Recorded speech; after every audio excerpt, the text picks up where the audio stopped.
ইসরায়েলের এক ব্যক্তি ছিল, নাম ছিল কিফিল। এমন কোন গুনাহ নাই যেই গুনাহ কিফিল করত না, এমন কোন পাপ নাই যেই পাপ কিফিল করত না। জিনা বলেন, ব্যভিচার বলেন, চুরি বলেন, ডাকাতি বলেন, সুদ বলেন, ঘুষ বলেন, যত পাপ কাজ আছে সমস্ত পাপ কাজে কিফিলের দ্বারা হতো। সমস্ত পাপ কাজ কিফিলের দ্বারা হতো। কিফিলের দরবারে একদিনের ঘটনা, এক মহিলা চলে আসলো, আইসে বলে, কিফিল রে, আমি বড় অভাবগ্রস্ত, আমি বড় সমস্যার মধ্যে আছি, আমাকে কিছু টাকা ধার দাও। কিফিল বলে, আমি টাকা ধার দেই না, আমি সুদের উপরে টাকা লাগাই। কিসের উপরে টাকা লাগাই? কথা বলেন, কিসের উপরে? সমাজের মধ্যে অনেক মানুষ আছে যে বলবেন, ভাই আমাকে কর্জে হাসানা কিছু টাকা দাও, কিছু টাকা ধার দাও, 1 মাস পর, 15 দিন পর, 20 দিন পর দিয়ে দেব। বলবে আমার কাছে টাকা নাই। এরকম ব্যক্তি আছে না নাই? অন্য এক ব্যক্তিকে পাঠাইবেন, বলবেন, ভাই 10,000 টাকা দাও, মাসে মাসে তোমার লাভটা দিয়ে দেব, লাভটা বুঝাই দেব, 1,000 কইরা মাসে মাসে লাভ দেব। তখন দেখবেন ওই ব্যক্তি বলবে, না কিছু টাকা আছে, দেওয়া যাবে, তবে আমার পাওনা ঠিকভাবে বুঝাই দিও। এরকম অনেক ব্যক্তি সমাজের মধ্যে আছে না নাই? কি নাই? এরকম অনেক ব্যক্তি আছে এরকম সমাজের মধ্যে, যাদের টাকার দ্বারা মানুষের উপকার হয় না, তারা সুদের উপর টাকা লাগায়, ঠিক কি না? আর আপনি যদি মানুষকে টাকা ধার দেন, এই ধার দেওয়ার দ্বারা আপনি টাকা দান করা পরিমাণ সওয়াব পাইবেন, সুবহানাল্লাহ। আর একটা সমস্যাও আছে বর্তমানে, টাকা ধার নিলে সহজে উঠান যায় না। হ্যাঁ, সহজে টাকা উঠান যায় না। টাকা চাইলে বলে, এত চাওয়া লাগে বারবার, দেশ থেকে চলে যাইতেছি, হারাইয়া গেছি, টাকা দেব। আমি নিজেই এর শিকার হয়েছি, ধারের টাকা চেয়েছি, বলে পারলে উঠাই নিও, পারলে উঠাই নিয়ে। এরকম অনেক সমস্যার মধ্যে পড়তে হয়। আল্লাহ তাআলা আমাদের সকলকে সঠিক বুঝদান করুন, সকলে বলি আমিন। যেই কথাটা বলতেছিলাম, মহিলা বলল, কিফিল রে, আমাকে টাকা ধার দাও। কিফিল বলল, না, আমি তোমাকে টাকা ধার দিতে পারবো না। কিফিল দেখলো মহিলার চেহারাটা বড় সুন্দরী। কিফিল বলল, মহিলা, তোমাকে টাকা দিতে পারি, একটি মাত্র শর্ত আছে। কি শর্ত? বলে, তোমাকে টাকা দেব, হিসাব করে করে প্রত্যেক মাসে তুমি আমার সাথে গোপন অবিষয়ে লিপ্ত হবা, জেনার কাজে লিপ্ত হবা। যদি তুমি এরকম আমার সাথে এই কাজে লিপ্ত হইতে পারো, তাইলে তোমাকে আমি টাকা ধার দিতে পারি না। আউযুবিল্লাহ। মহিলা বলল, কিফিল রে, আমার জীবন চলে যাবে, তারপর আমি এই গুনার কাজে লিপ্ত হব না। কিফিল কিফিল বললে, ভেবে দেখো, চিন্তা করে দেখো। মহিলা এবার বাড়ি চলে গেল। বাড়িতে যাওয়ার পর চিন্তা ভাবনা করে মহিলা তার পুরুষজনের কাছে হেরে গেছে। আমাদের সমাজের মধ্যে অনেক মানুষ দেখবেন, শেষরাসর দেখবেন, শেষরাসর খাবারের জন্য, কিছু টাকার জন্য শেষরামি করে, মানুষের চাল চুরি করে, আটা চুরি করে, কিছু টাকা চুরি করে, শেষরাসর। এগুলো স্বভাবই চোর না, এগুলো হলো অভাবী চোর, ঠিক কিনা? এগুলো কি চোর? ইসলাম এদের হাত কাটার কথা বলে নাই। ইসলাম বলেছে যারা স্বভাবী চোর। স্বভাবী চোর কারা জানো?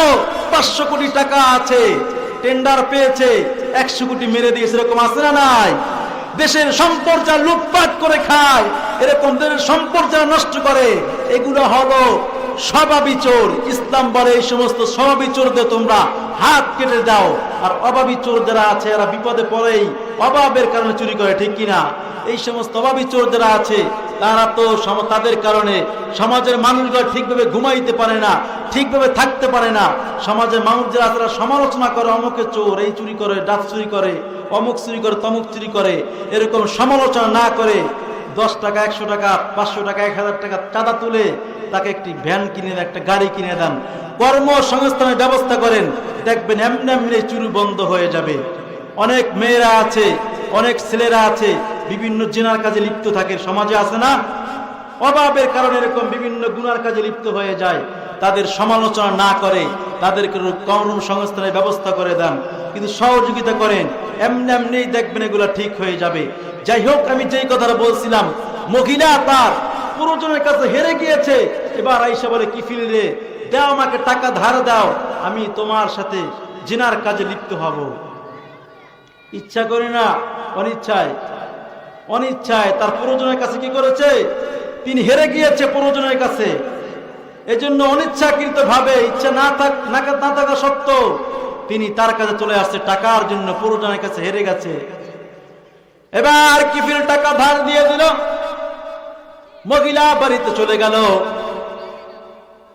যখন আবার মাস শেষ হলো, মহিলা কিফিলের দরবারে তার খাস কামরায় চলে আসলো।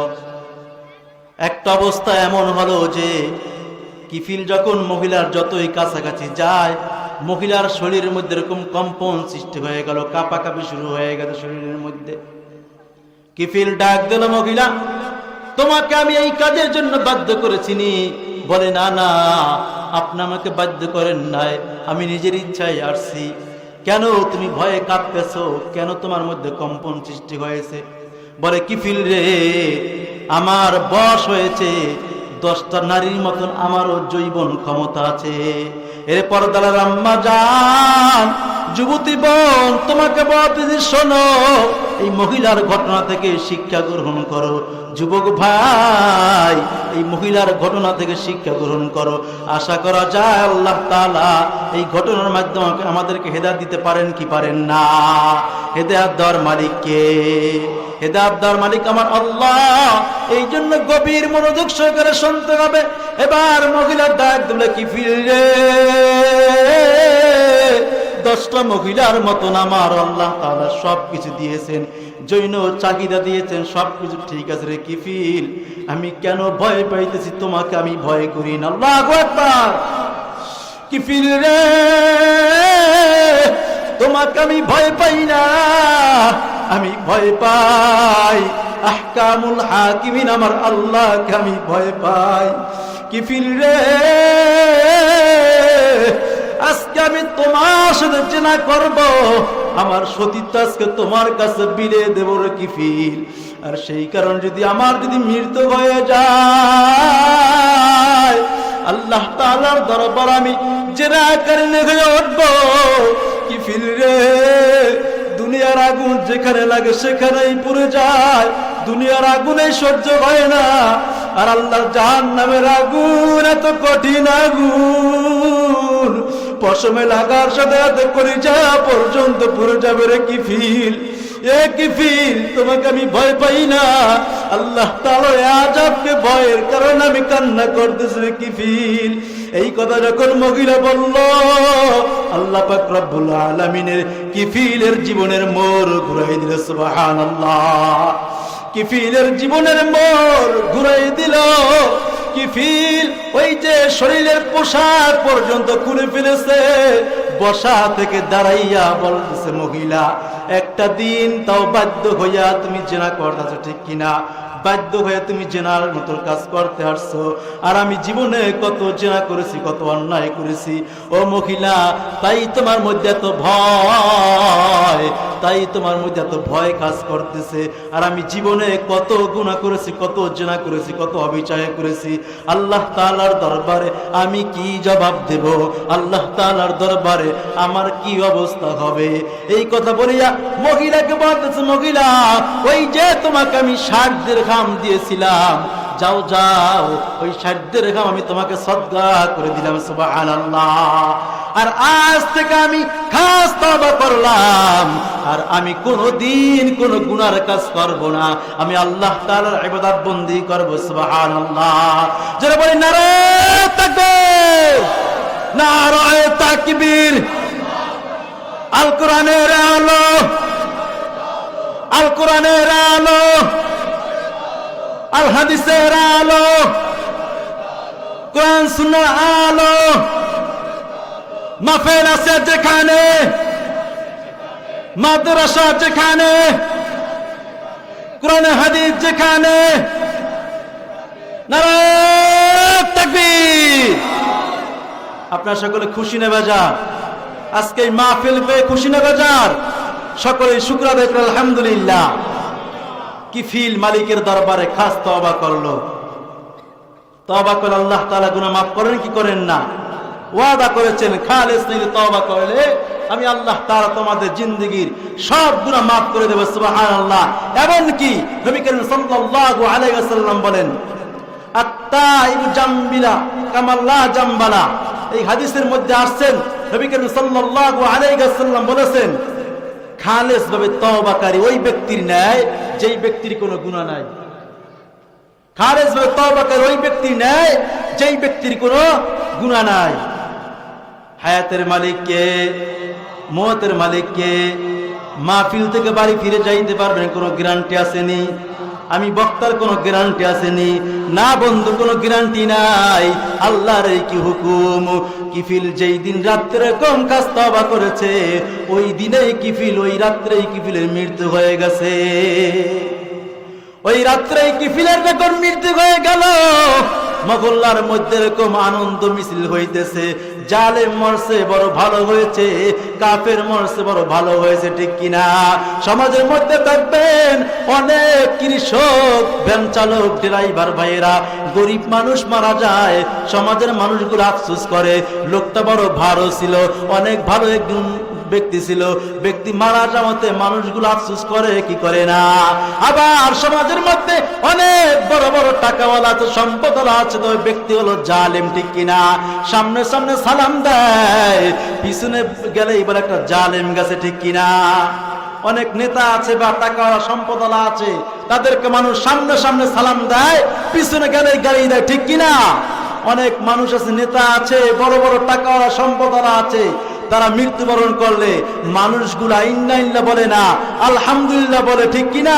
অনেক সময় ফেসবুকে পোস্ট করলে দেখা যায় আলহামদুলিল্লাহর বন্যা বয়ে যায়। এরকম অনেক সময় হয় কি হয় না? তেমনি ভাবে কিফিলের যখন মৃত্যু হয়ে গেল, এবার মানুষগুলো আনন্দ মিছিল করতেছে, জালেম মরছে বড় ভালো হয়েছে, তার মতো জালিম আর দুনিয়ায় কেউ নাই। তিনি জালিম না ভালো মানুষ জানেন কে? আরো যদি বলি কে? আল্লাহ তাআলা তো সব কিছুর খবর রাখেন, সব কিছুর জানেন। এর আল্লাহর গোলাম কিফিলে যখন মৃত্যু হয়ে গেলে মানুষ যখন আনন্দ মিছিল করতেছে, এবার আল্লাহ পাক রব্বুল আলামিন কিফিলের ঘরের দরজার মধ্যে লিখে দিয়েছে, হে আমার বান্দারা, কিফিলকে জালেম বইল না, আমি আল্লাহ কিফিলকে মাফ করে দিয়েছি। সুবহানাল্লাহ। এরা যুবক ভাই, বৃদ্ধ বাবাজি, পর্দার আম্মা জান, আল্লাহ পাক রব্বুল আলামিন যদি কিফিলের মতো এরকম জালেমকে, একজন সুদখোরকে, একজন ঘুষখোরকে, একজন জিনাকারীকে যদি আল্লাহ তাআলা মাফ করতে পারেন, আপনাকে আমাকে মাফ করতে পারবেন কি পারবেন না? আল্লাহ তাআলা আপনাকে আমাকে মাফ করতে পারবেন।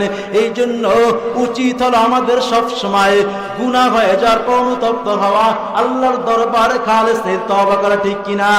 হযরত আলী রাদিয়াল্লাহু তাআলা আনহুকে যখন জিজ্ঞাসা করা হলো, আলী রাদিয়াল্লাহু তাআলা, হযরত আলী, তওবা কিভাবে কবুল হবে, তওবা করার শর্ত কি? আলী রাদিয়াল্লাহু তাআলা আনহু বলেন, 6টি কাজ যারা করতে পারবে, যাদের মধ্যে 6টি কাজ থাকবে, তাদের তওবাগুলো সঠিকভাবে হবে, তাদের তওবা আল্লাহর দরবারে কবুল হয়ে যাবে। সুবহানাল্লাহ।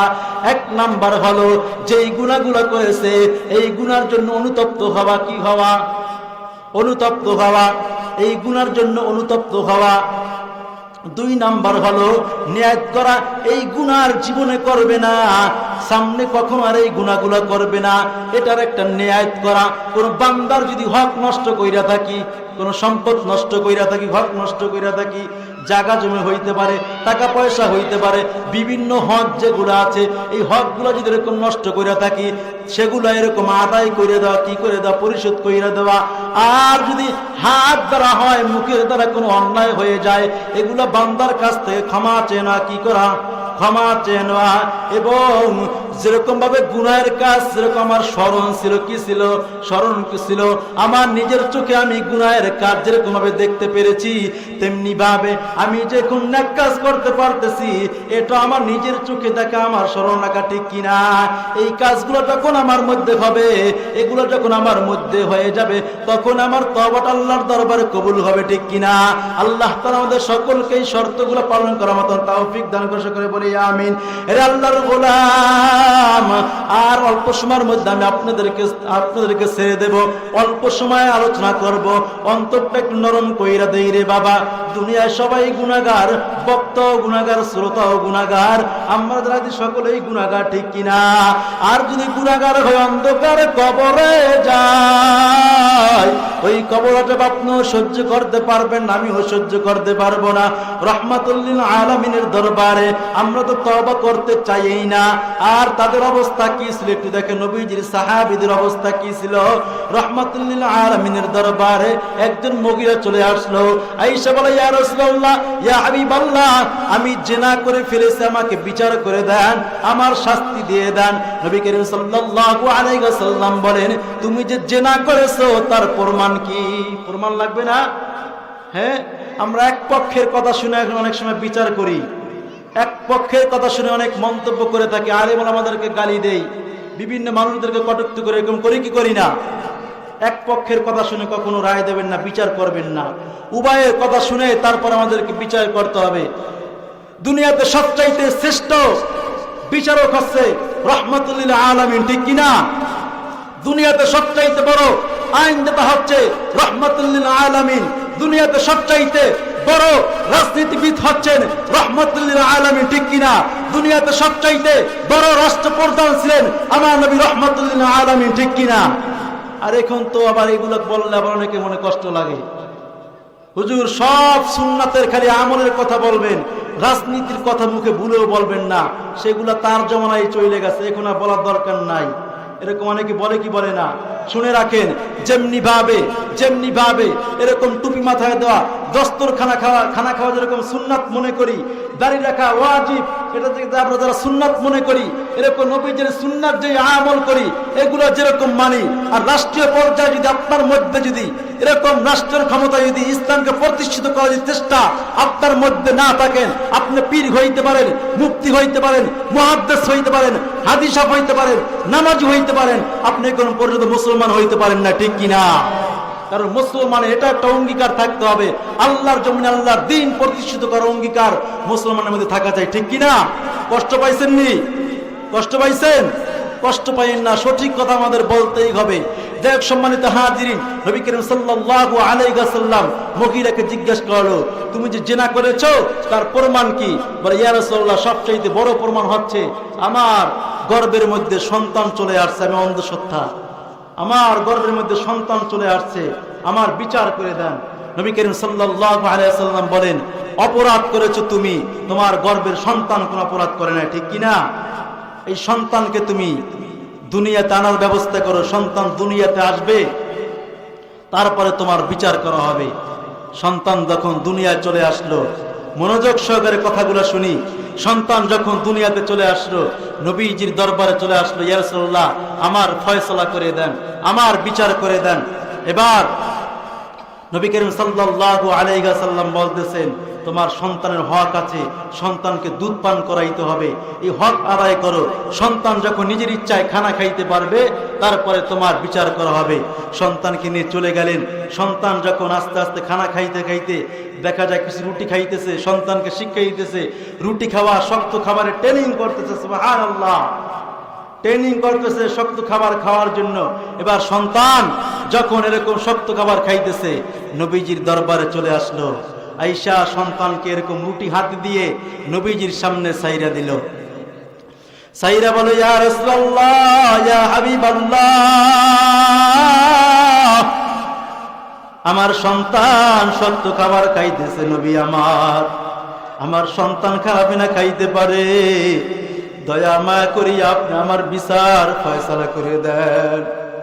নবী আমার সাহাবীদেরকে ডাক দিল, সাহাবীরা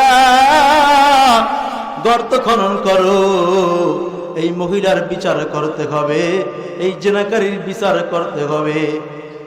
সাহাবীরা গর্ত খনন করলো। এবার ওই জিনাকারী নিয়ে কি করলো, ওই গর্তের মধ্যে নামাইলো। গর্তের মধ্যে নামানোর পর এবার তারা পাথর নিক্ষেপ করতেছে, সাহাবীরা যৌথভাবে পাথর নিক্ষেপ করতেছে। হঠাৎ করে একটি পাথর গিয়ে মাথার উপর যখন আঘাত ধরলো, মাথাটা ফেটে রক্ত গিয়ে একজন সাহাবীর গায়ে লাগলো। লাগার পর এবার নবী করিম সাল্লাল্লাহু আলাইহি ওয়াসাল্লাম নবী করিম সাল্লাল্লাহু আলাইহি ওয়াসাল্লাম বলতেছেন, নবীকে বলতেছেন, ইয়া রাসূলুল্লাহ, ইয়া হাবিবাল্লাহ, এই মহিলার একজন জিনাকারিনীর রক্ত আমার গায়ে লেগেছে, আমার শরীর তো নাপাক হয়ে গেছে। নবী আমার ডাক দিল, সাহাবী রে, এটা কোন জিনাকারীর রক্ত নয়, উনি যেই তওবা করেছে, এই তওবা যদি দুনিয়াতে ভাগ কইরা দেওয়া হইতো, আল্লাহ তাআলা দুনিয়াবাসীর সমস্ত গুনাহগুলো মাফ করে দিত। সুবহানাল্লাহ। এরে আল্লাহর গোলাম, এমন ভাবে তারা তওবা করছে, এমন ভাবে তওবা করছে, আজকে আমাদের অবস্থা কি? আমরা গুনাহ করলে স্বীকার করা, গুনাহ গোপন রাখা ভালো, তবে আল্লাহর দরবারে গোপনে তওবা করাও ভালো, ঠিক কিনা? গুনাহ করলে মানুষের কাছে বলা ভালো না, তাহলে সাক্ষী হয়ে যায়, ঠিক না? এই জন্য গুনাহ করলে গোপনে আল্লাহ তাআলার দরবারে তওবা করতে হবে। রাজি আছি তো? আল্লাহ তাআলা সকলকে তওবা করার মতো তৌফিক দেন, সকলে বলি আমিন। সালাবাতুল আনসারী ঘটনা মনে আছে? মনে আসেনি? আল্লাহ তাআলা তাকে মাফ করে দিয়েছেন। এবার নবী করিম সাল্লাল্লাহু আলাইহি ওয়াসাল্লাম বলতেছেন, হে আবু বকর, ওমর, আলী, তোমরা সালাবাতুল আনসারীর কাছে চলে যাও, তাকে তোমরা নিয়ে আসো, যাও। হযরত সালমান ফারসি রাদিয়াল্লাহু তাআলা আনহু তিনিও বলতেছেন, হুজুর আমাকে অনুমতি দেন, আমিও যাব। তারা গিয়ে লোকদেরকে জিজ্ঞাসা করে, ভাই, এখানে সালাবা নামে কাউকে দেখেছো? সালাবা নামে কাউকে দেখেছো? আমরা সালাবা নামে কাউকে চিনি না। তো আবু বকর, আপনাদের লোকটার পরিচয় কি? বলে, জাহান্নামের ভয়ে কাঁদে, আল্লাহ তাআলার ভয়ে তারা কাঁদতে থাকে, তিনি কাঁদতে থাকে, এই তার পরিচয়। বলে, আবু বকর, এই পাহাড়ের মধ্যে এমন একজন ব্যক্তি থাকে যার কান্নার কারণে আমাদের সন্তানগুলা ঘুমাইতে পারে না, আমরা ঘুমাইতে পারি না। তিনি কিভাবে কাঁদে? তিনি শুধু গুনাহের জন্য আল্লাহর দরবারে সবসময় কান্না করতেছে। আবু বকর রাদিয়াল্লাহু তাআলা বলে, ভাই ওমর, সালাবা ছাড়া অন্য কেউ হইতে পারে না। পাহাড়ে চলে গেল, যাই বলে, সালাবা চলো নবীজির দরবারে চলো, আল্লাহ তাআলা তোমাকে মাফ করে দিয়েছে। সালাবাতুল আনসারী বলে, আপনাকে দেখি না তো, আপনার কণ্ঠ শুই না, বুঝতে আপনি আবু বকর, আপনাই আমাকে বিদায় করে দিয়েছেন, আপনার কথা আমি যাব না। ওমর রাদিয়াল্লাহু তাআলা বলতেছেন, সালাবা, মনে কষ্ট নিও না, আল্লাহ তাআলা তোমাকে মাফ করে দিয়েছে, তোমার জন্য আল্লাহ তাআলা আয়াত নাজিল করে দিয়েছেন। সুবহানাল্লাহ। এবার তারা সাহাবাকে নবীজির দরবারে হাজির, নবীজির কাছাকাছি যাবে, নবীজির কাছে চলে যাবে।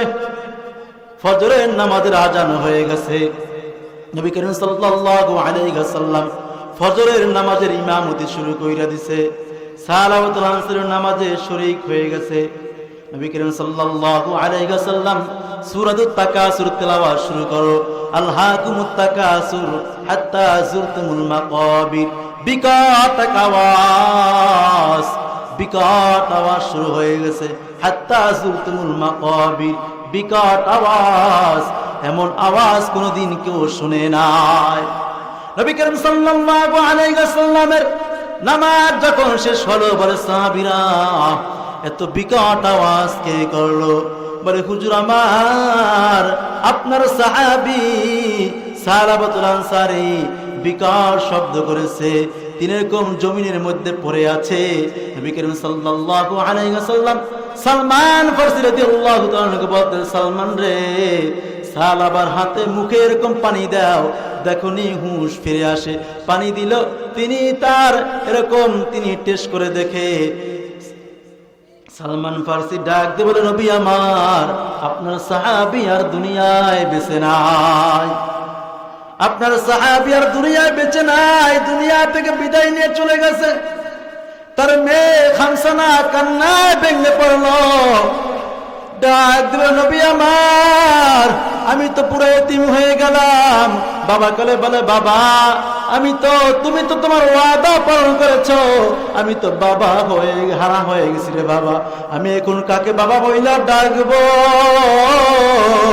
এই বলিয়া তার মেয়ে খামসানা কান্না করতেছে। নবী আমার ডাক বলে, খামসানা, তোর বাবা মরছে, কি হয়েছে? আজকে থেকে আমি তোমার বাবা হয়ে গেলেন। সুবহানাল্লাহ। নবী করিম সাল্লাল্লাহু আলাইহি ওয়াসাল্লাম সাহাবাতুল আনসারীর জানাজার নামাজ পড়াইলেন। তিনি এবার কবরের দিকে হাঁটতেছেন। নবী করিম সাল্লাল্লাহু আলাইহি ওয়াসাল্লাম পায়ের উপরে ভর করে করে হাঁটতেছেন, বুড়া আঙ্গুলের উপরে ভর করে করে হাঁটতেছেন। ওমর রাদিয়াল্লাহু তাআলা আনহু ডাক দিয়ে বলে, নবী আমার, আপনি এত কষ্ট করে করে কেন হাঁটেন? নবী আমার ডাক দিল, ওমর, আমার সাহাবীর তওবা আল্লাহ তাআলার দরবারে এত পছন্দ হয়েছে, এত কবুল হয়ে গিয়েছে। আমার আল্লাহ সালাবাতুল জানাজা এবং তার কবর আশেপাশে এত ফেরেশতা পাঠাইছে, যার কারণে আমি নবী ঠিকভাবে পাওই ফেলতে পারতেছি না। সুবহানাল্লাহ। এর আল্লাহর গোলাম, এই জন্য আল্লাহ তাআলার দরবারে খাসভাবে তওবা করতে হবে। আমরা যারা গুনাহ করেছি, আল্লাহ না করুক, আল্লাহ না করুক, তওবা না করে যদি মরণ হয়ে যায়, নবী আমার ডাক করে, উম্মত আমার, যদি গুনাহগার হয়ে মরণ হয়ে যায়, কবরের দুই পাশের মাটি এমন ভাবে চাপ মারবে, এক পাজরের হাড্ডি করে এক পাজরের মধ্যে ঢুকায় ফেলবে, ওই আযাব তুমিও সহ্য করতে পারবে না, আমিও সহ্য করতে পারবো না। কবরের মধ্যে 70 থেকে 99টা সাপ আইসা হাজির হয়ে যাইবে, ওই সাপের কামড় তুমিও সহ্য করতে পারবা না, আমিও সহ্য করতে পারবো না। আজকে সূর্যের তাপ জমিনে বৈশা সহ্য হয় না রে বাবা। কিয়ামতের ময়দানে সূর্যটা থাকবে মুঠো মাথা, এক হাত উপরে থাকবে সূর্য।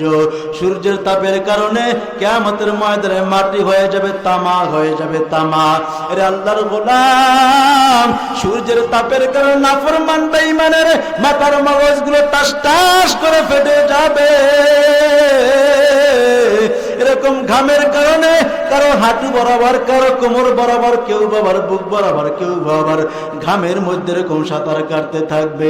এত কঠিন মুসিবতের দিন হবে কিয়ামতের ময়দান, যেই ময়দানে মা ছেলেকে চিনবে না, ছেলে মাকে চিনবে না, স্বামী স্ত্রীকে চিনবে না, স্ত্রী স্বামীকে চিনবে না গো বাবা।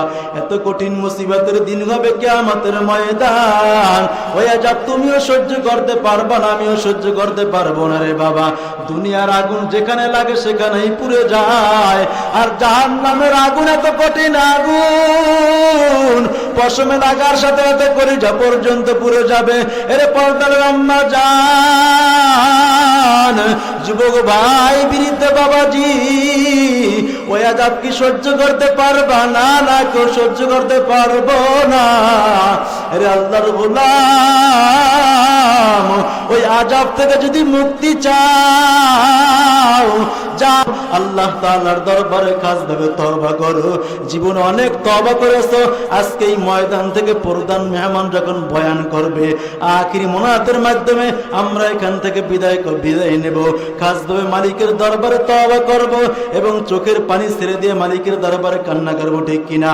আল্লাহ তাআলা আমাদের সকলকে খাসভাবে তওবা করার মতো তৌফিক দান করুন। সকলে বলি আমিন। আবার তওবা